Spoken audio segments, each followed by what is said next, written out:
Hey guys, how are we doing? It's Cryptoinsightuk here, bringing you back an XRP Ripple video, and we've got some bangers to unpack in this one. Oh my god, it's what we've all been waiting for, guys. The day is getting closer. What is going to happen next? I need to unpack so much info in this video. I can't even give you a preview because there's so much to talk about.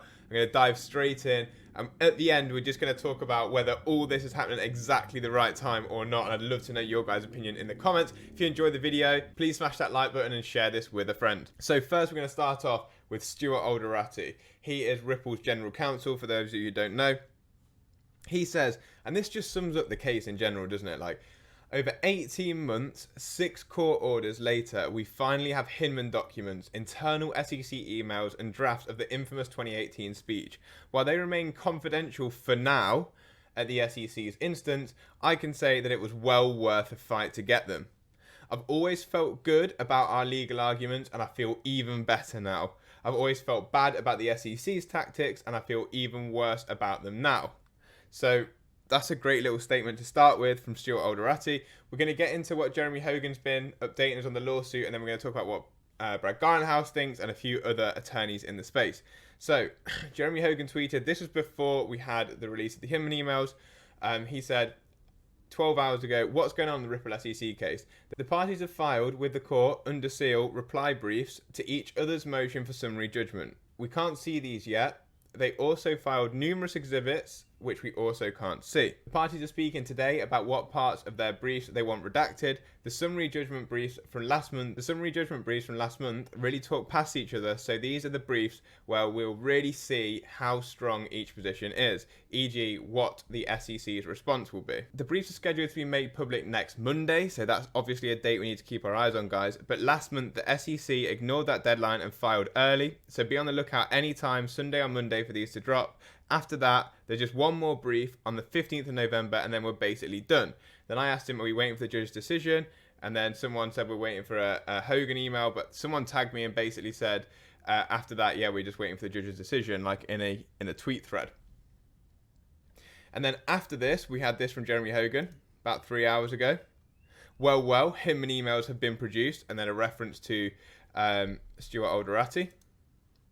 And then literally 3-4 hours ago, he said, I just read Ripple's response brief, which, surprise, was filed tonight.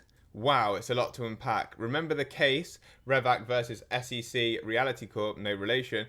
It's a Second Circuit case and binding authority. Must do a video. So let's see what he's going to create a video on. And then he's referenced Eleanor Tourette, which I'm going to talk about in a second. Also, a surprise to me, Ripple is not arguing the fair notice defense, but is arguing the fair notice defense is an issue of fact which should go to jury trial. Just so much interesting stuff going on here. Where you at, SEC? Let's see your brief. And I actually replied to him saying, Jeremy, what's the percentage chance? I won't hold you to this, just curious. Do you think you'll put on a settlement now, if any, and a time frame, please? So let's see what happens there. So XRP Crypto Wolf asked a very good question here, saying, why was basically the filing today, the same day they got the documents? And then Hogan says, Ripple received the emails a while ago. I think they just told us about it today because the brief was being filed today. So let's see what Fred Rispoli thinks. He is another popular attorney in the space. I'm just going to summarize Fred's thread and just tell you what basically he's saying. He's saying that he thinks the SEC want to go to summary judgment and lose on summary judgment because it's kind of a way out of their like sham case, is what he literally calls it in this thread. And then he says, the SEC still has hundreds of thousands of claims from people and entities knowingly it purposely fucked over in a filing. The case is pretty garbage to begin with. In a poker analogy, the SEC is in a pot committed with a hand 7-2, which is obviously the worst hand. Offsuit 7-2 is the worst hand statistically you can get in poker. Lastly, I would love to be proven gloriously wrong and a settlement is announced tomorrow. This is what I'm thinking. He's basically saying he doesn't think there'll be a settlement. It's going to go to summary judgment, and the SEC know they're going to lose at summary judgment, but they're going to let that happen because they don't want to be basically shown to be fraudsters, and they're trying to take the case all the way just to be like, oh yeah, this was our thought, but there was nothing wrong with our thought. We just lost. Essentially, is what he's basically said in all of this. But he said he'd like to be wrong and see a settlement, but he doesn't think. And there will be one now. Eleanor Tourette was the person who tweeted about the summary judgment. She said, in opposition to the SEC's motion for summary judgment, Ripple lawyers have made use of affidavits signed by the XRP users, or purchasers as they're referred to in the document, explaining how they did not profit from Ripple's efforts when they made their investments. This means the voices of the XRP community were heard because of John Deaton's work as an amicus curiae. He tells me this will officially poke holes in the SEC's argument that XRP holders entered into an investment contract with Ripple, more to come. So basically, XRP holders have affected this case, which is amazing. Like, we're representing ourselves strongly in the eyes of the law. F the SEC, let's stand strong XRP army. Next we move on to Brad Garlinghouse, Ripple's CEO. In a lot of his recent interviews, Brad has literally not held back against the SEC, and today is no different in one of his tweets. The SEC wants you to think that they care about disclosure, transparency, and clarity, but don't believe them. When the truth eventually comes out, the shamefulness of their behavior will shock you. And he quote retweets Stuart Alderati about the Hinman emails, and Elon Musk replies, no way. Sarcastically, obviously, Elon Musk hates the SEC, but it's awesome to see some recognition from Elon Musk on Brad Garlinghouse's tweet. This is the first time I've ever seen Elon Musk reply to Brad Garlinghouse. Is there something there, guys? Like, at least he's getting acknowledgement from Elon Musk, even if it's just two entrepreneurs talking to each other on Twitter. Is there going to be more to that or not? I just wanted to really show you guys. Here's Elon Musk chiming in. They both mutually hate the SEC. And then I obviously did a sick reply saying, me getting ready to go for beers in Vegas with the XRP community, and we see the content of these emails. Actually, I'm going to do that, guys. So when we get this settlement or the case is done, if XRP starts to pump, I'll see you all in Vegas. If you're going to be there, let me know in the comments where we're going to stay. I'm up for that. It'd be sick. Now we get on to even more like convenient timing. Ripple have started a massive advertising campaign. This is all like, seems to be coming to a head all at the same time.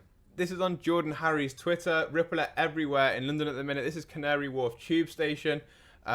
Ripple adverts everywhere. And there's a little video here that he took of all the Ripple adverts, all these little squares at Ripple adverts, crypto meant for business, and it's all Ripple. We also saw a Ripple advert on the halftime interval of the Yankees game the other day and the playoffs.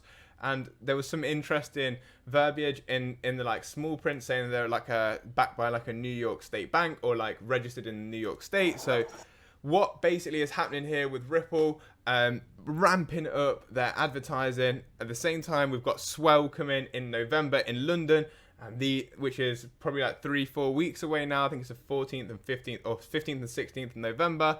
And then we've also got this XLS20, which is native NFTs coming to the XRP Ledger as long as nothing changes by Halloween. This is crazy, guys. We've got 91% consensus of a yes vote from the validators and just 3 saying no at the minute. Obviously, we don't know why they're saying no, but it's looking pretty good so far, guys. 91% say basically XLS20 is going to be here by Halloween. And one final piece is Flare Networks also coming around the 5th, 6th of November. All these dates lining up. Halloween, 5th, 6th of November. Swell on the 16th, 15th, 16th. What is going to happen, guys? I'm so excited. Hinman emails are out. We're going to get to see them at some point soon. The SEC and Ripple are meeting, I think today or yesterday. They might have met yesterday American time or today my time. Like, what is actually going to come next? We've got so much about to explode here. Is it convenient timing, or have they been waiting for XLS20, the launch of Flare Networks, and all this sort of stuff for the end or settlement of this case? I'll let you guys decide that. Let me know in the comments. I'd love to know what you guys think about this. I'm super buzzing. Peace up, A-Town down, as Usher would say. And if you enjoyed the video, please drop a share and a sub.